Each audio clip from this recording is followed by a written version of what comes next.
Hello! Good morning, good morning!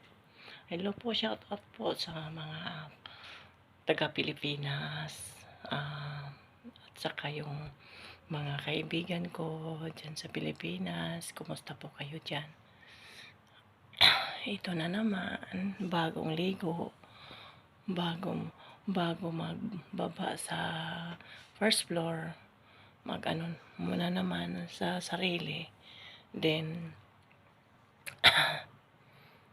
sikay-sikay sa sarili, inom muna ng kape bago magtrabaho. Tapos, yun na, daraw na hanggang hating gabi. Yun talaga ang trabaho namin dito. Patay talaga ang oras namin.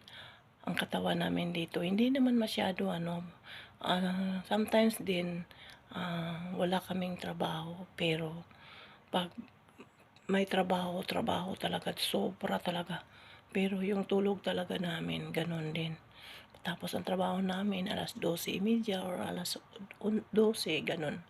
Then, siyempre, pag-akyat namin dito sa taas, mayroon kaming ginagawa sa cellphone namin, kinukulikot ang cellphone namin.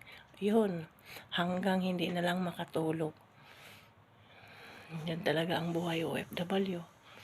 Wala tayong magagawa. Pero hindi naman sa katarantaduhan na pag kasi mayroon tayong mga business nga online. Yun din ang sinusundan ko. Lahat mga nagme-message ako, nag-ano ako sa mga taong pinoporming ko. Yun lang ang mga ko. Siyempre, minsan dot din sa love life, 'di ba? Ganun lang 'yon.